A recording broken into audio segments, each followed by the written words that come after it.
You're listening to Carbon Removal Newsroom, a weekly show about current events in the world of carbon removal, from technology and innovation to policymaking and job growth. Brought to you by Nori, the carbon removal marketplace. Welcome to the September 19th, 2023 edition of Carbon Removal Newsroom. It has been a while. I think it's been about 6 weeks, and I'm super happy to return with one of my favorite segments, the Policy Group.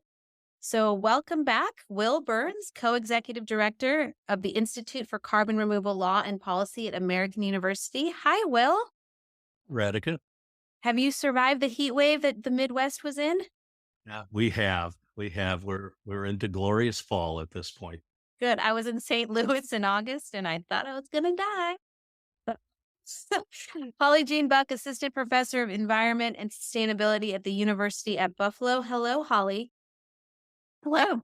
And you are now in Maine today in the path of a hurricane, potentially. So stay safe.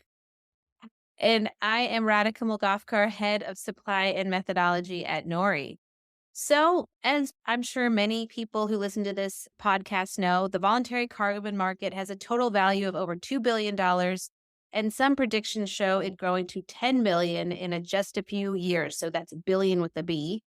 But the integrity of the carbon offsets available has come under increasing scrutiny in recent years, causing demand to slow and prices to go down. According to a new report from Morgan Stanley, the market is approaching a tipping point as more and more companies hesitate to stake their environmental claims on offsets that may be debunked in the newspaper the next day. So if the market hits a tipping point, what's next? What does it mean for companies and governments hoping that carbon removal can fill the gap and with a more reliable type of offset? Today, we'll take a look at the state of the VCM and discuss the implications of an oil company, Oxy, purchasing carbon engineering. Is big oil good for DAC? And let us get started and find out what our panelists think. So, Holly, I'm going to jump to you and start with you about these VCM tipping points.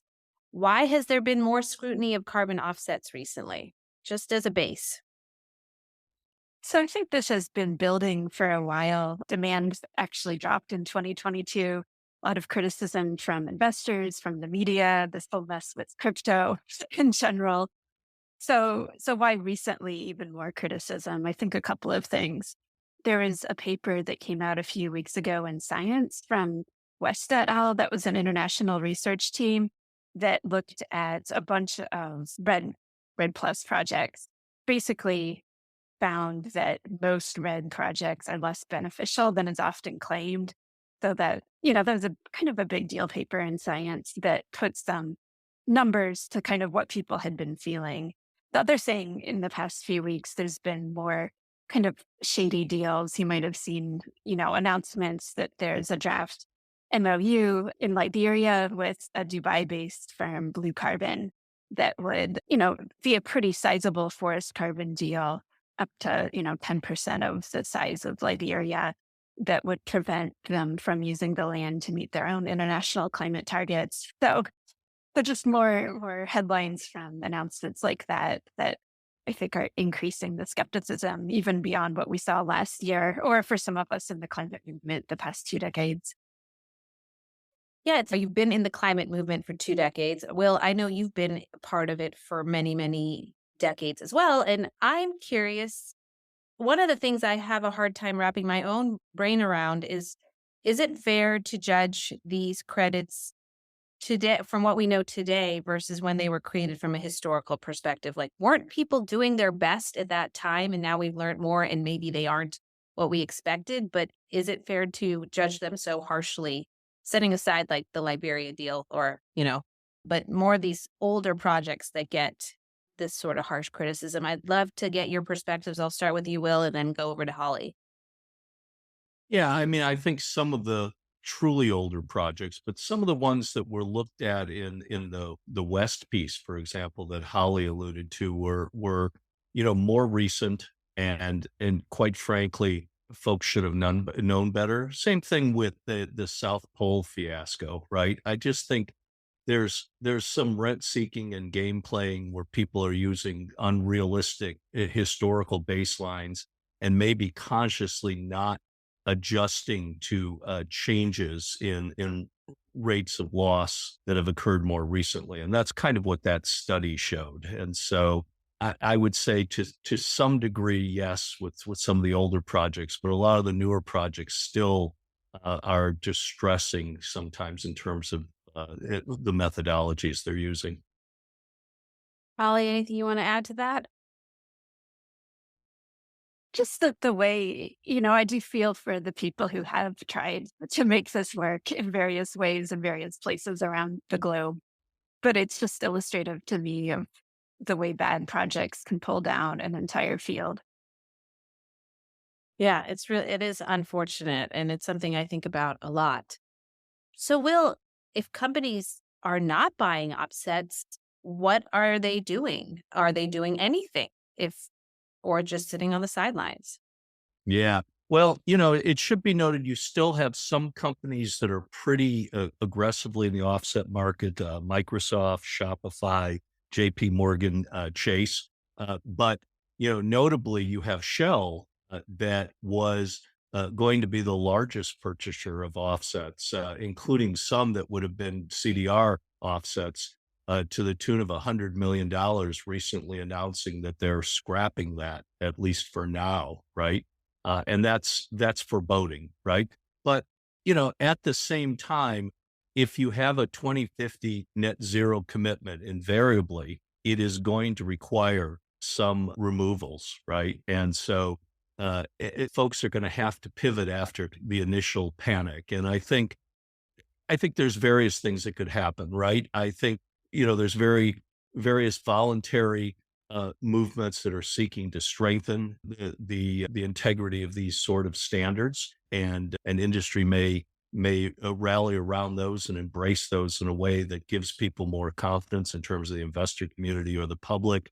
I think in the longer term, companies are going to embrace removals more than they are avoided emissions reductions, right? And that the problem I think they face, and I can see the frustration is, in my opinion, it's easier to prove that you're removing carbon from the atmosphere with an afforestation project or a soil project, for example, or direct air capture, than these avoided emission scenarios that got South Pole in trouble and the West study talk about.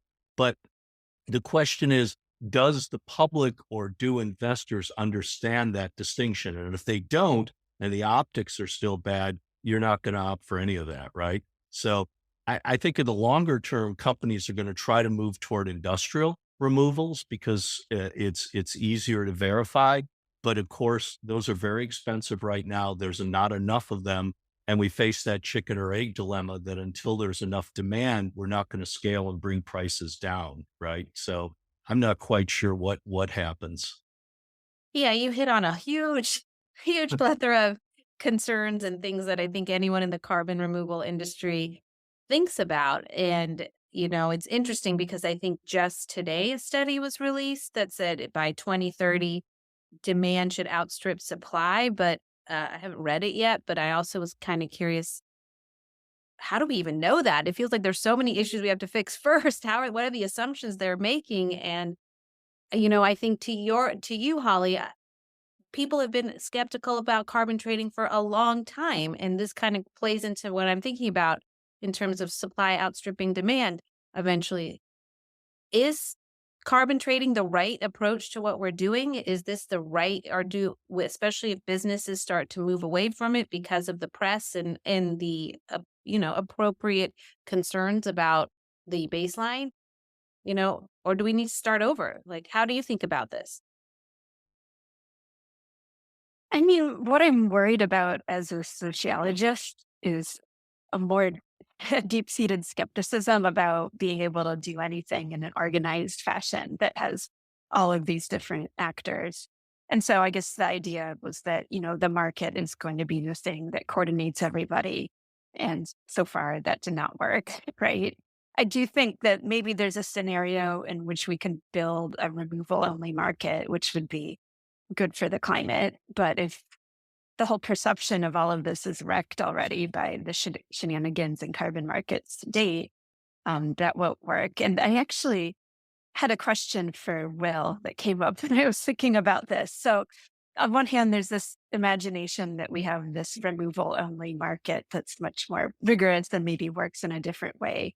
On the other hand, there's the whole thing about ITMOs, the internationally transferable mitigation outcomes in the Paris Agreement. And I read just this week that Suriname would be possibly the first to register with that using, its forest carbon credits. And so does this ITMOs thing just perpetuate the problems from from what we've seen? Do you know, Will? Yeah, it very well may. I mean, yeah, I think that, I know we're going to talk a bit about Article 6 in a little bit anyway, but I think that the international community really hasn't really grappled with these distinctions in a way that establishes meaningful guidance or maybe even correct guidance. And I think it's laudable that we are starting to discuss these things in the context of Article 6, but I think there's a very good chance that we'll get it wrong and will inject some of the same problems into the compliance community that we have in the voluntary community at this point. Yeah, wow. So much there, but I will move on because you gave me such a nice segue, Holly, you have talked, Will, about the UN process that's currently taking place to regulate carbon markets. I, for one, have to constantly remind myself of that process because the voluntary markets seem so separate from the regulatory markets. And I know there'll be a convergence at some point, but it feels very far away. But, how do you think the loss of faith in carbon offsets will impact the UN and, Article 6 thinking? And, also there's a lot of concern within the UN about CDR being a human rights problem. And how do you think about that also within this broader UN context? Yeah. Well, I mean, I think this is going to rile the waters further. I mean, one of the things that was striking in the last iteration of the Article 6 committee's documents was really an emphasis on afforestation as the preferred CDR method, right? And direct air capture was deemed non-sustainable per se almost, and they bent over backwards to use dynamic accounting to privilege trees, even though they acknowledge that, there's permanence issues, right? Even though they reversed that ultimately. Now they face this crisis when it comes to trees, right? And I think that's something that they're going to have to confront.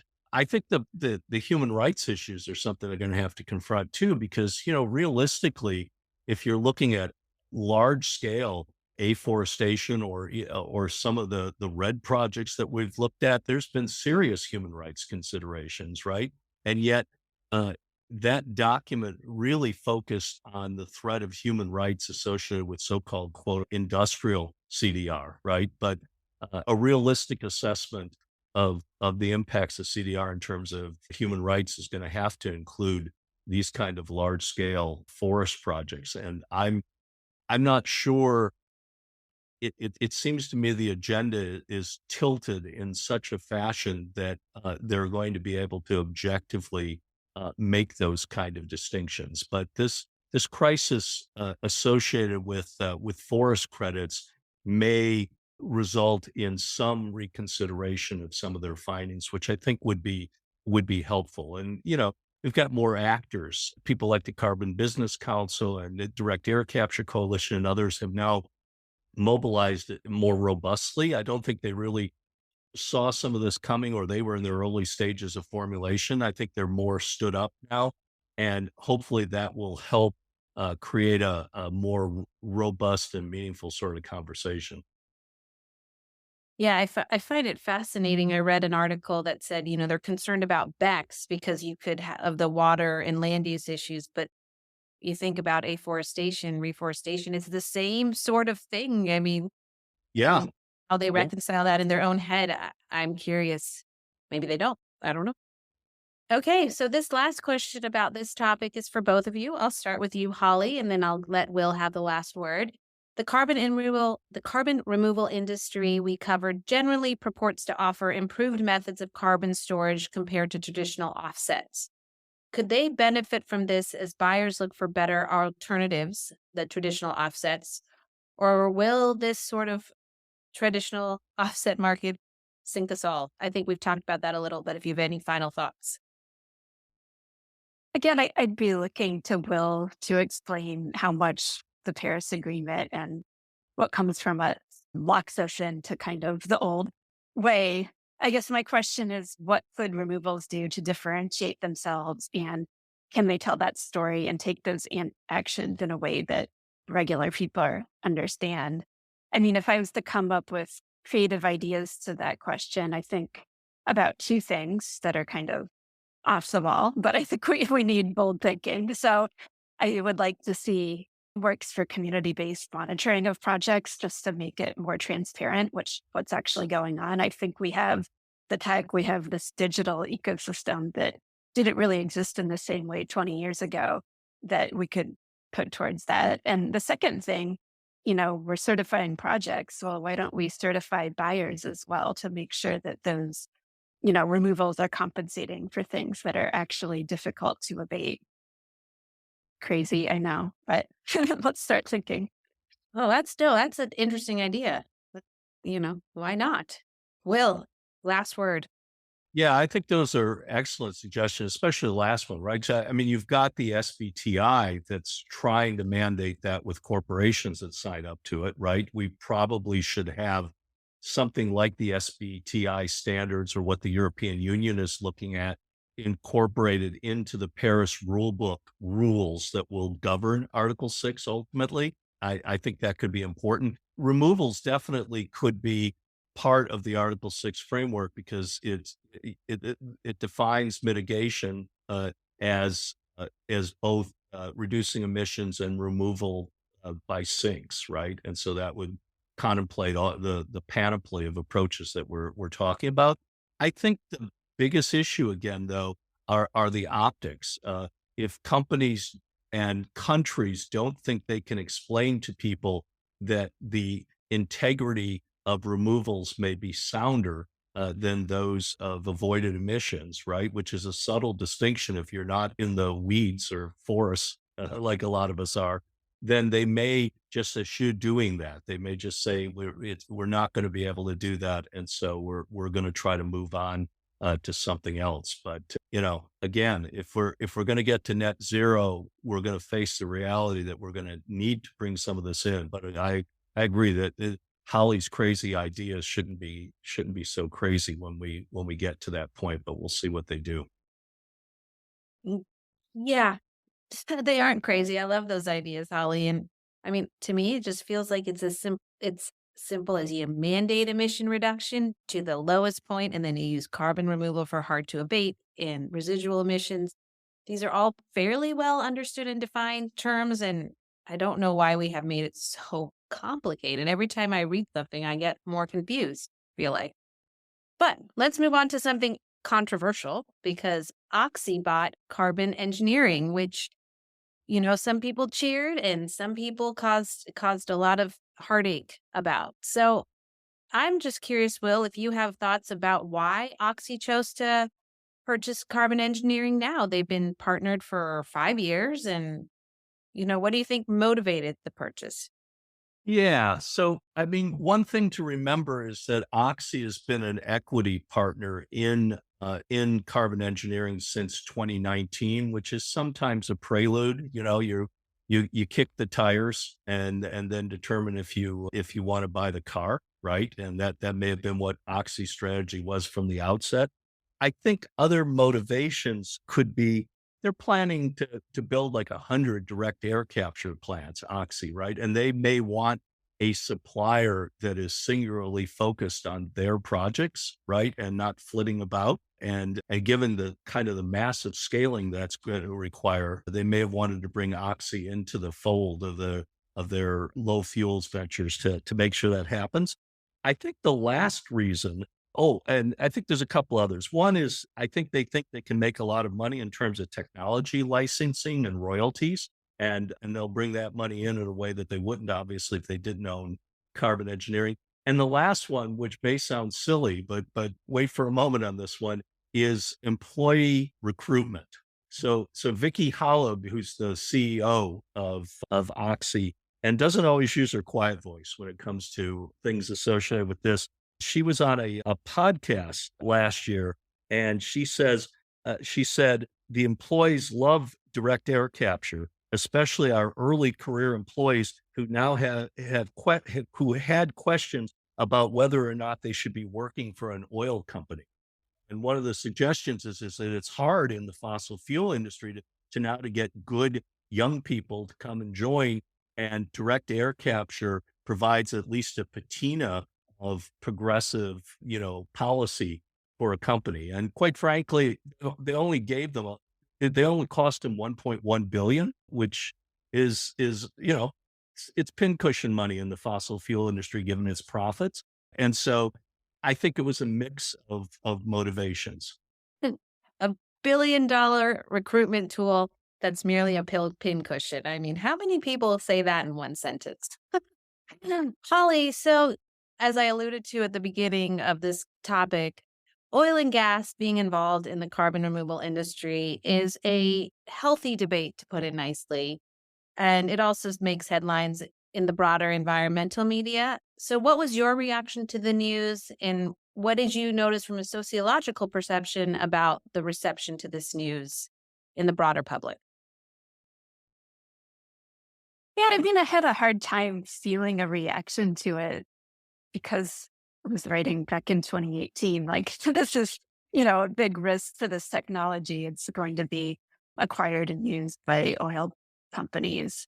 And I guess maybe, my perception may have shifted. I'm not sure that's the worst outcome, because if you think about the question of what are we going to do with these oil and gas companies, having them transform into carbon management companies isn't the worst thing that could happen. But, this is the thing about startups. They get bought by big companies. That's the model. It's the exit, right? And so there's a little bit of writing about the concept of exit to community, but that's definitely not in the mainstream yet.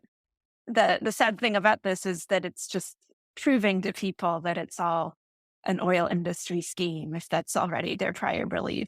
So I do think that that's unfortunate.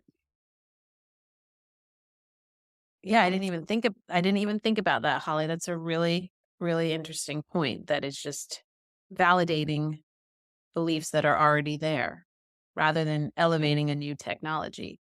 So, Will, back to you. Critics of CDR worry it will be used to continue the status quo. And kind of to Holly's point, does this prove them right, or is it too early to tell?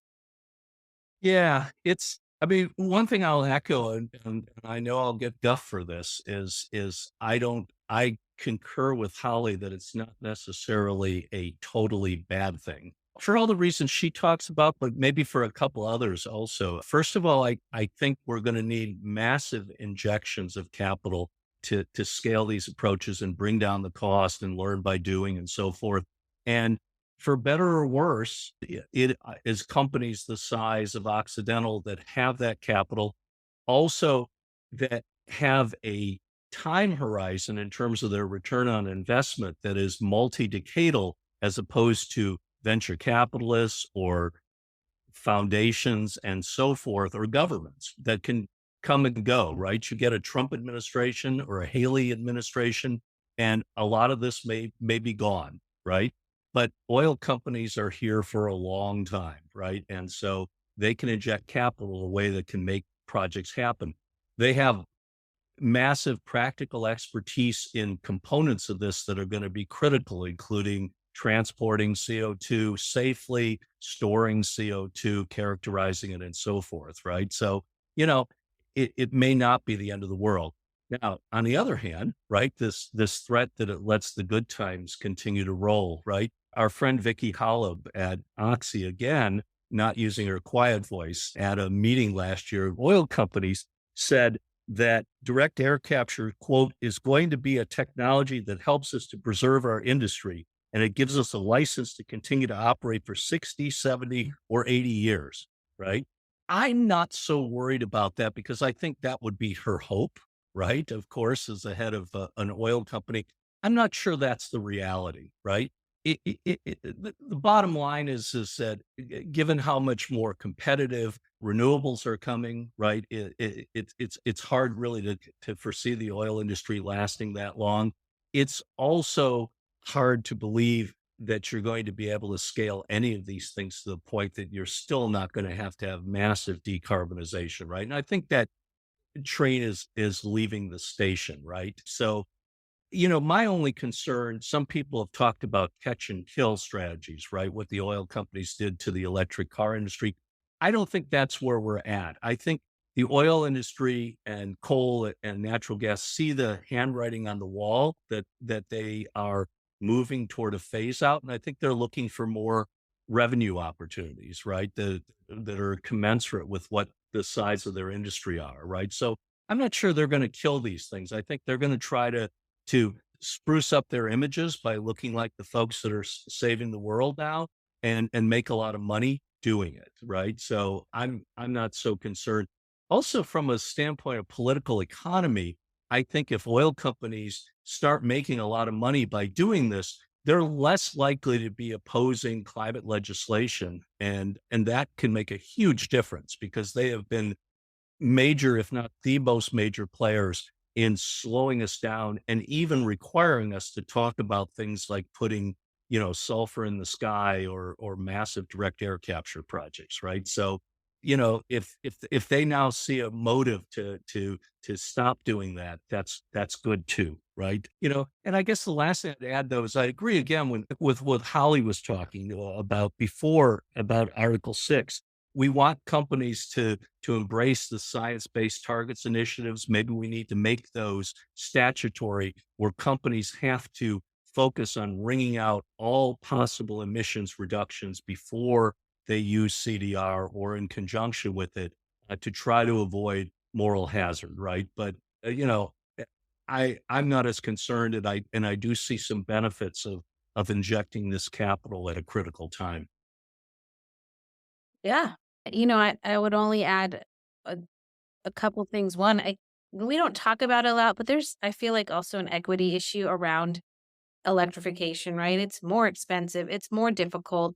It's not available to everybody. So we need oil and gas, as Holly has mentioned in prior podcasts, to orderly transition out. And so giving them this other mechanism of keeping their businesses moving forward, I think makes a lot of sense. And you can't just remove gas from every part of the world overnight. And the other thing I think is we're so entwined, as you mentioned, Will, with the oil and gas industry and our political system, that finding ways to bring them along and support rather is hugely critical. And we're not getting rid of the tax incentives anytime. So let's figure out a way to give them incentive to do the right thing versus continue to extract. And I sometimes wonder if that's what she sort of meant by that comment. I've heard that comment before, and who knows whether she meant in the current form or in a whole new state. I don't know. She didn't say, I don't think. Our good friend, Vicky. So Holly, final question for you on this topic is this a sign that Oxy is using DAC to greenwash, or are you more optimistic about it? Will's kind of given his thoughts. What do you think? I mean, I don't know how to read some of their comments because I imagine that a leader like that has to do massive internal work to change the culture of their organization, right? So there's probably certain things that if you're in that position, you have to say them, even no matter who knows what she really thinks, who knows what any of them really think. But my concern, which I don't have the chemical and engineering expertise to say something about, but maybe some listener does. I wonder if having a lot of capital behind one particular version of DAC could lock us into one type of DAC technology that might not be the best one. Like, for example, Oxy is North America's leading producer of potassium hydroxide, the chemical used in this particular type of carbon engineering technology. Like, if you have a producer that is mixed up with the petrochemical industry, do they have incentives to use one particular technology versus a whole other operation, or is that irrelevant? I'm just not a chemical engineer. I don't know that, but I do wonder if we get locked into less efficient, less environmentally friendly forms of DEX through investments like this. Ooh, that's a really smart and interesting point that I had not considered. So, well, that's why I love this show. You guys are always bringing new thoughts to my head, and it keeps me on my toes. But we will keep moving on to the last subject today, which is pretty short, but NOAA awards. So, I am always happy to see the Biden administration, the federal government, fund different types of CDR. NOAA has awarded $24 million to marine CDR research projects. Not a huge amount, but definitely not something is better than nothing. So, Holly, why do you think they are supporting research in this area? Because they do science. No, I'm really excited to see just some basic scientific funding in this area, a fraction of what was recommended by the National Academy's research strategy, but still something is good. And the interesting thing about these awards is that they are multi-partner awards. So really new collaborations between academia, and they had to partner with federal scientists or industry. So you had 17 projects with partners from 47 institutions. And I think that's a good sign at this stage. And they're really focused on impacts, like biological impacts of CDR and efficacy, which are, the science we need to be doing across the range of marine CDR technologies right now. And Will, last question for you. What did you make of the award recipients? Do you see a lot of potential in the type of CDR that they are researching? Because, well, oceans are tough. Yeah. I mean, again, the caveat, it is a small amount of money. I wish in many ways Occidental would invest $1 billion in ocean-based research also. But with that caveat, I like the approach for a number of reasons. First of all, it's diversified. I don't think we want to pick winners and losers at this really incipient moment with ocean-based CDR. And so there's funding for ocean alkalinity enhancement and seaweed and coastal enhanced mineral weathering, for example, so I think that's good. It's diversified. I also like the fact that there's some projects that are taking advantage of existing infrastructure. For example, there's funding of a project called Hampton Roads that will look at the possibility of manipulating wastewater treatment plant procedures and discharge to enhance carbon removal. What I like about those kind of approaches is, when you think about the kind of the long regulatory slog that we're going to face with ocean-based CDR, any project that can piggyback onto existing regulatory structures can facilitate, in many cases, a more expeditious sort of project. And so I think that's good. It also, there's a lot of emphasis on approaches that have potential co-benefits, including addressing ocean acidification. And so I think that's great for a number of reasons. One, ocean acidification, bad.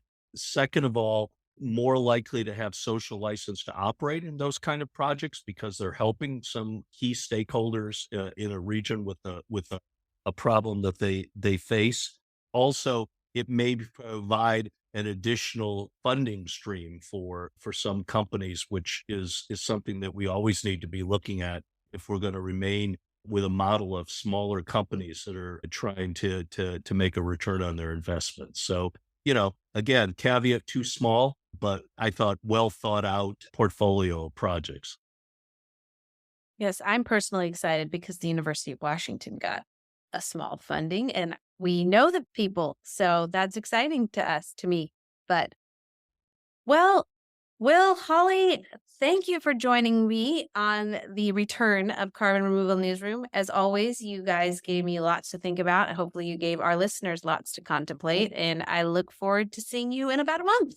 See you soon. Take care. Thanks so much for listening to Carbon Removal Newsroom. If you like the show, the best way you can help us is by giving us a great rating and review in Apple Podcasts, following the show on Spotify, and by sharing the show on social media. Tell your friends and help us spread the word about what's happening in the world of carbon removal.